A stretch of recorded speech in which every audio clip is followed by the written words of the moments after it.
Welcome to another edition to Let's Talk with Marcel.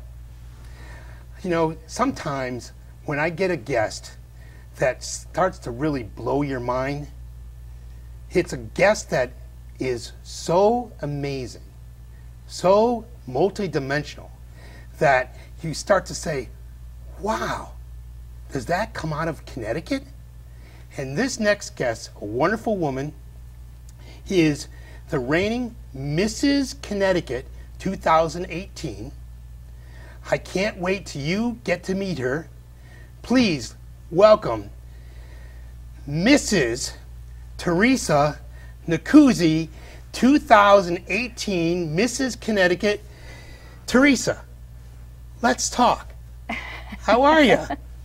You make me feel like a celebrity. You Marcel. are a celebrity. Oh, I'm very proud to be here. Thank you for inviting me. Oh, this is great. So we've got a lot to talk about, and we're going to go through lots of different questions. The biggest question is, where did you grow up? Oh, I'm very proud of my hometown of Prospect, Connecticut. Okay. The best small town in Connecticut. Yeah. That's the nickname. I like Prospect. There's Route 69 goes through there, right? Yes, And there's like, when you're going up that hill from Waterbury into Prospect, there's a water, what is that, like a place where they You're talking about East Mountain Reservoir? Yes, Yes. yes. I had Italian family members that lived right in that area. Yeah, it's and that I love that. Just the look of it as you're coming up that hill. Prospect is a pretty cool place. Very cool. So when you grew up there, what was it like? Oh, life back then was pretty simple as compared to now. I mean, we had 5 acres of land in Prospect, and I used to ride my 12-speed bike with my twin brother up and down the hills, even on Route 68. I don't know what I was thinking. And we had, plenty of woods to explore, and it was a real neighborhood that I grew up in. Now, interesting, you just said something. You're a twin. So, what is your brother? Is he into pageantry or anything? Well, I don't know if he's ever even considered it. Right now, he's working on his almost 30th year working for Federal Express. Wow. Great. And we were very close growing up. Yeah. And so, is your mom and dad still alive? So my mom is still alive, and she relocated from Prospect, which was pretty devastating to all of us, and she moved to Vero Beach in Florida. Oh, that's beautiful. Oh, it's a beautiful area, Yeah. and much warmer. Yeah, of course. Yeah, not like right now. Connecticut is probably warmer than anywhere else in America. When you compare. But that's amazing. So you're a Prospect person, grew up in Prospect, and then how did you get to become a teacher? Because you're a teacher. I am. My parents always believed in volunteering. They believed that the easiest way to find a helping pair of hands was just to look at your own arms. And that's what we did all of our lives. We grew up in a very close Greek Orthodox community. Our church was in Waterbury. And when we started entering into the educational field within the church, and that meant, teaching the youngsters, my dad and I really spearheaded the education program there. So he became supervisor, and I was teacher, director for many, many years.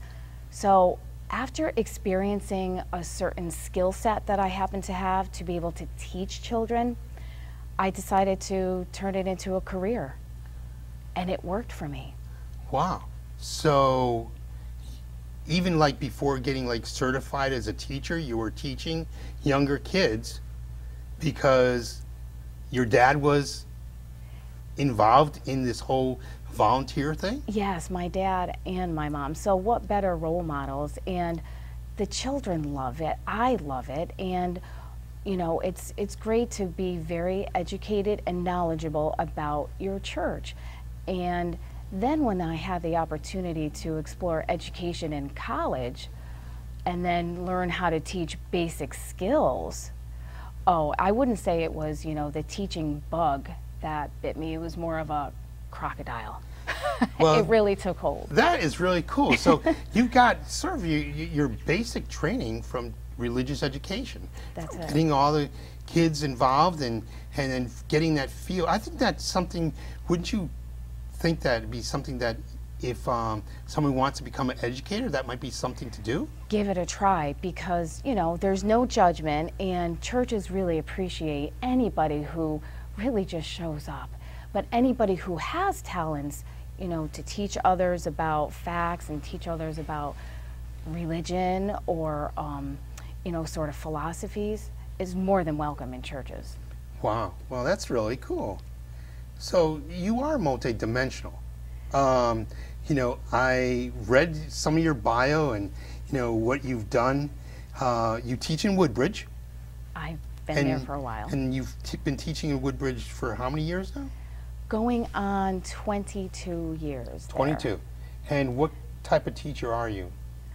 I'm certified as a professional educator, and that's grades 1 through 8.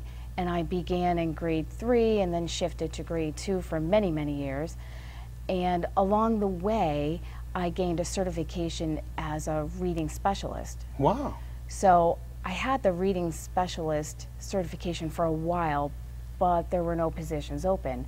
Once a position became open, I decided to leave the classroom, which was a very hard decision, and choose this position, which is a wonderful position. I love both. So you're no longer like standing in front of a classroom. You're working with children individually? It could be one-on-one, like you said, or it could be small groups of children, or it could be a whole class as well, because sometimes we do whole class lessons. But you're right, I don't have the same responsibilities as a classroom teacher does. And I give kudos to any educator out there. In this day and age, the demands are incredible on classroom teachers. Well, it's amazing because you also were the Woodbridge District School System Teacher of the Year in 2006. Yes. So what was that like? There was nobody more surprised than I was. I always felt, you know, a certain passion for doing things beyond just my job. So becoming involved with some committees, you get to meet, you know, your colleagues, and you get to know them very well. And when that honor came around, that sends you up to the state of Connecticut for a very special ceremony where all teachers of the years are recognized. And then from that pool of candidates, they choose one to represent the whole state, which is quite an honor. Wow, that must have been cool. Oh, it was. Yeah, because there's a lot of great educators. There sure are. You feel very unworthy at the time when you receive that plaque and the certificate. You know, and for me, it just made me want to work harder. It made me want to do things like begin a reading to a dog program or a peer mentoring program. So it seems that when I receive something that acknowledges work that I do, it just inspires me to want to do more. You know, interesting enough, you said reading to a dog program. Tell me a little bit about that. What is that all about? The first dog that I encountered that I considered for a reading dog program, I met at Louis' Lunch right in New Haven. Okay, the famous hamburger place. I saw a man walk in with a dog. I asked him what was he doing with the dog. He told me it was a therapy dog. And I said, could that dog ever come into my school and read with children? And he said, I've been dying to get into a school system. So I said, well, consider this an invitation. So 6 years later, we were reading with Remy. When they moved out to California, I overheard a conversation because I'm a student council advisor. I heard one of my members talking about her dog becoming certified.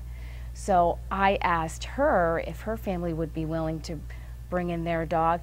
They said yes, and then 3 years after that, we're still using that reading to a dog program. Now, tell me a little bit. So the dog comes in, and of course there's how many children around?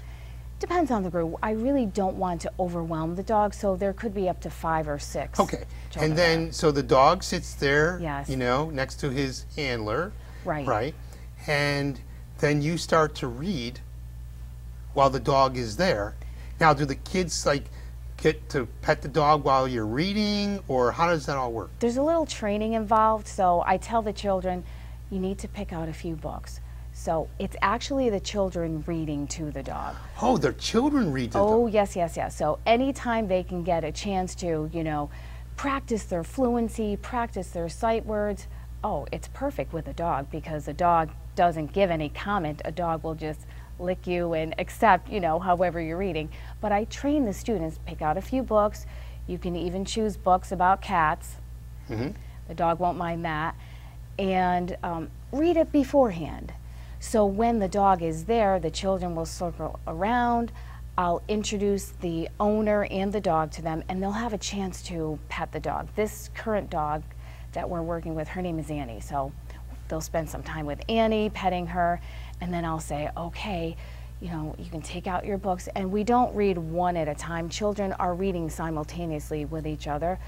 But in between, they're petting the dog and they're feeling very relaxed. And I have to tell you, there was one child who would read with a stutter.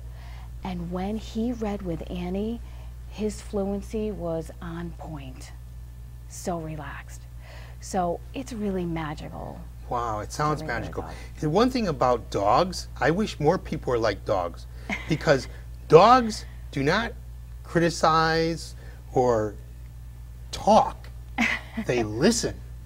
And so the children are actually reading to the dog, and the dog's listening, and it's helping them with their self-esteem, It does. because they can pronounce the words. They don't have to worry about if they don't pronounce their words correctly, but they want to because it's exciting for them.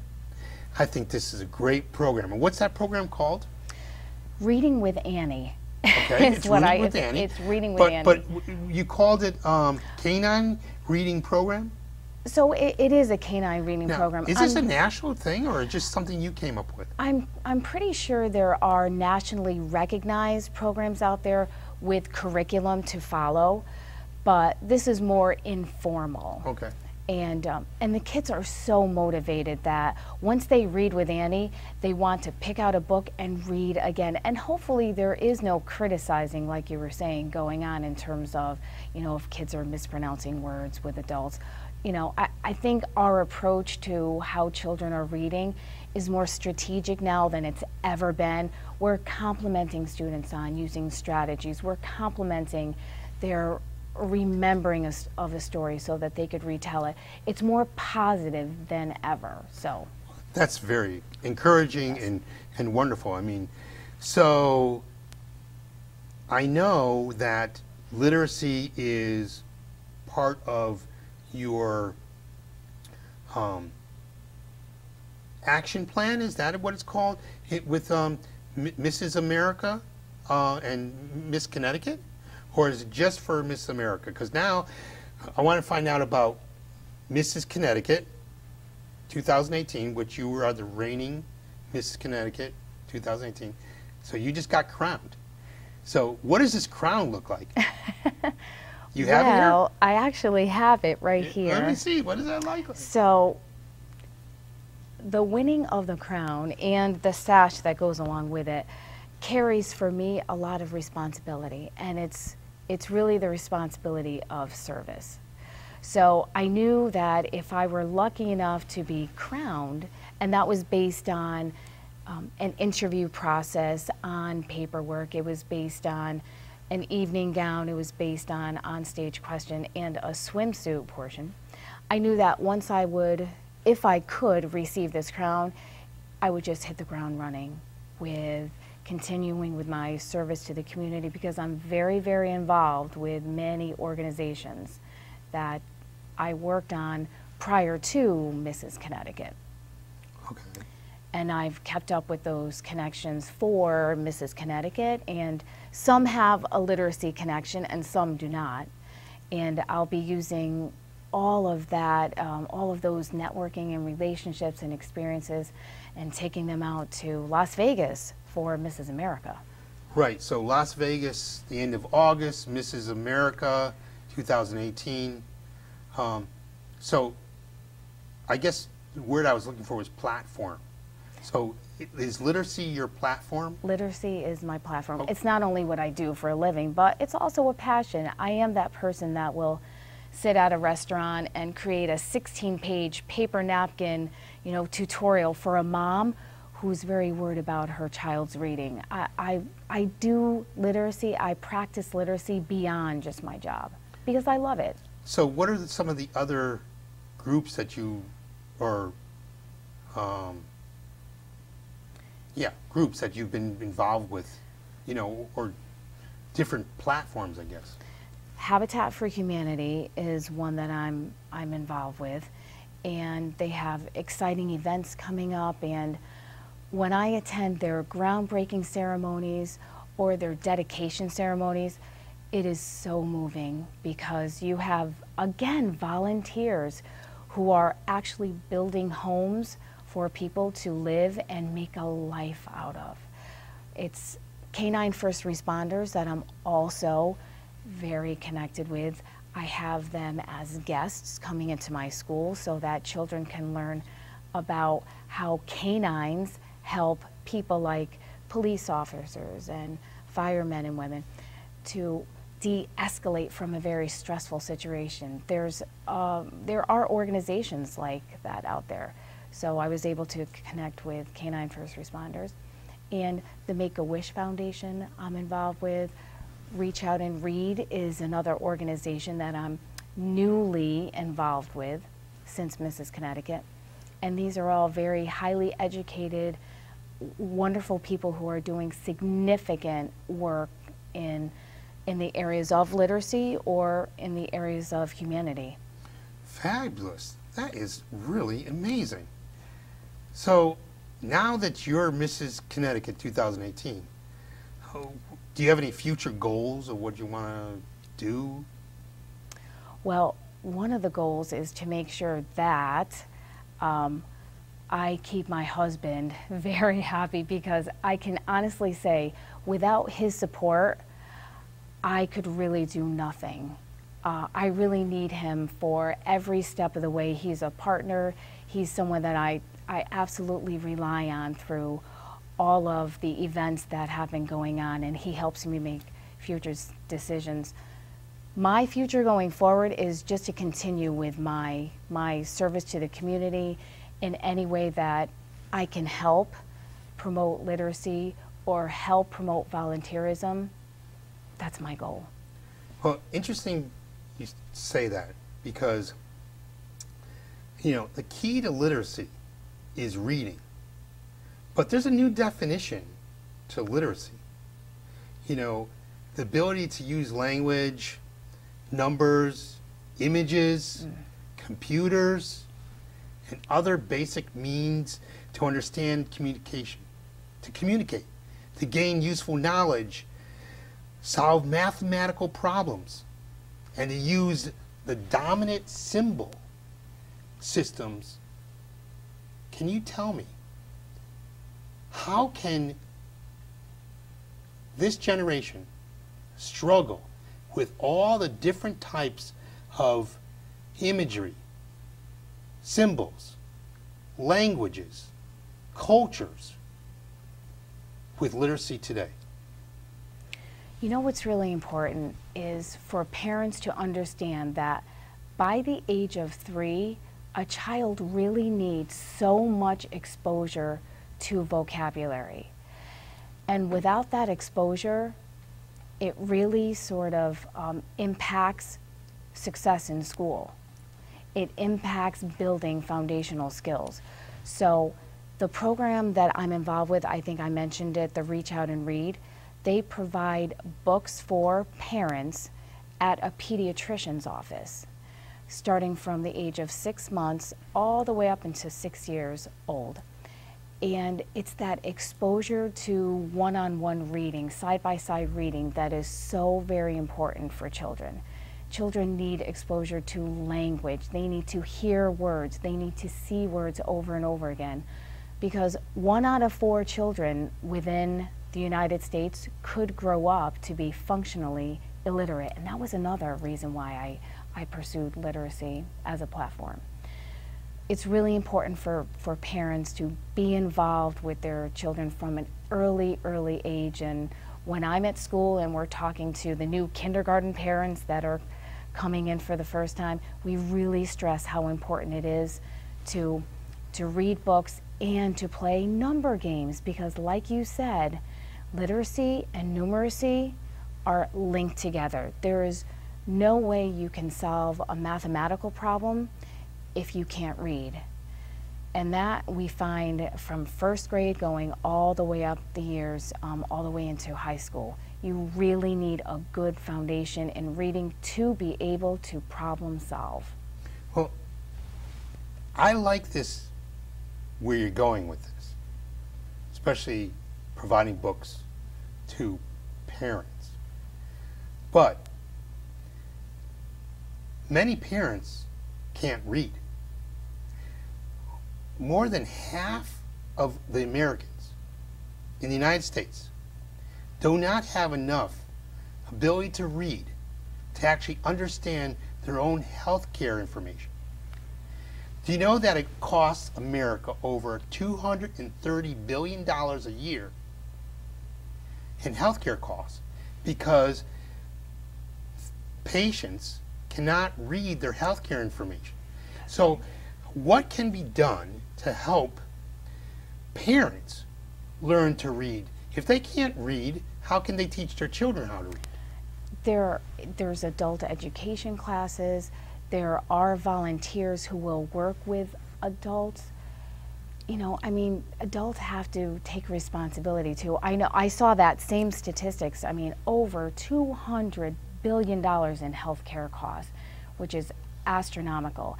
And literacy affects the economy. It affects our country. So, what can help adults?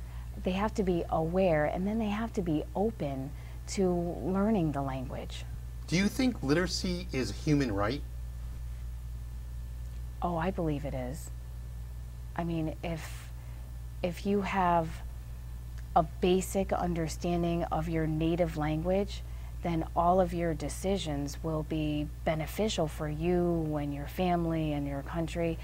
It is a right, but unfortunately, if you are low income, I mean, you could have maybe one book per 300 children in a low income type of city or economy, as opposed to a middle and upper income family, which might have a family that has, 13 books per child. It really should be a human right. It's amazing. Literacy is essential for lifelong living and learning and social change. But literacy has also been used as a method of social control and oppression. So when you're talking about one book for 300 kids, and throughout the years of our country, in much of the history of our country, the ability to read was something only as a privilege to upper class white men, where they were the only ones allowed to learn. School wasn't free like it is now.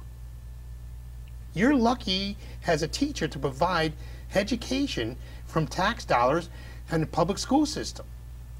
Education was provided only to a select few, and then this was a preserved way of preserving the class system, to keep the poor powerless and only a select few. And this preserved class structure that we had largely left out the poor people from education. Educating women simply was not a priority until the early 1900s. And did you know that until 1960, it was very rare for women to go to college in this country? So, what is your thoughts on the ideas of providing literacy to a greater abundance of people that are less fortunate. I'm sure glad that it was recognized that all people deserve, men, women, children. I'm sure glad it was recognized that everybody deserves an education and deserves to learn basic skills and how to care for yourself and have your basic needs met. And I think our country is doing a better and better job at doing that. I failed to mention New Haven Reads as another organization that I started to get involved with, and they are working with exactly those target areas, pockets of children that need to be brought up, their levels need to be brought up, and volunteers are men and women from surrounding areas, and they're doing it a little bit at a time. It's working. Well, that is important for many facets. One is that it's a pressing challenge in education, I think, with the instruction of literacy to migrant people, the people that have come in as immigrants in this country, that they already may be literate in their country, but now they have to relearn new language, a new culture, a new way of looking. They may know mathematics, may know computers, but now, so there's this whole migrant English language learners program. Have you heard about that? Oh, it's a law to provide education to English learners. They used to be called ELL, the children, but now it's English learners. And they are provided with an excellent education. Within all school districts, it's pretty mandatory that an English language teacher be available for those students.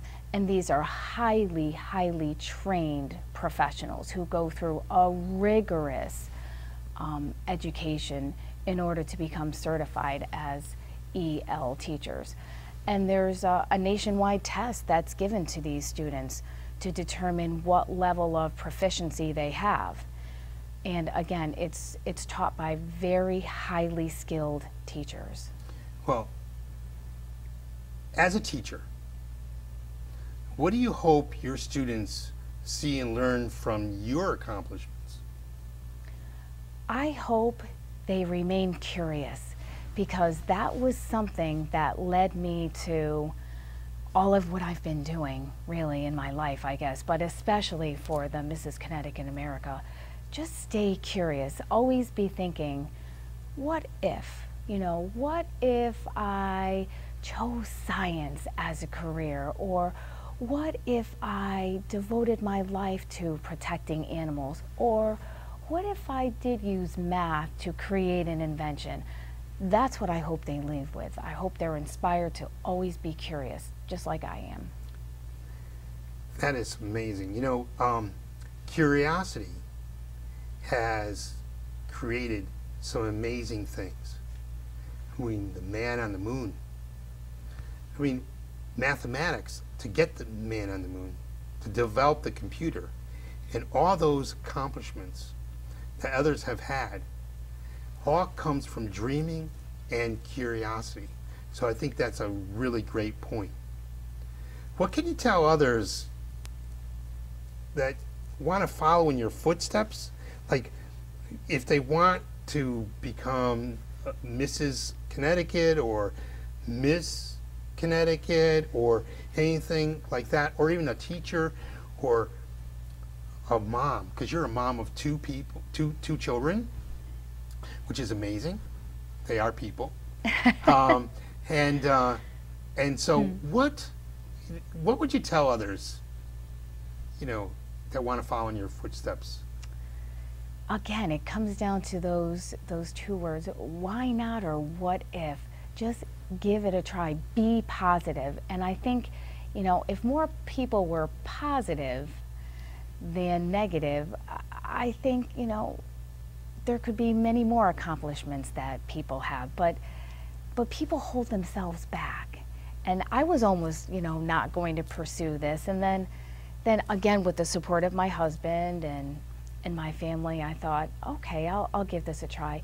They have to stay positive, give it a chance. And if you're going for something like a title and you don't win the crown or the sash, you still get, you know, a boost, a shot of confidence right in your arm. You still get that because you've been introduced to many, many people, and you've created friendships that will last, hopefully, a lifetime.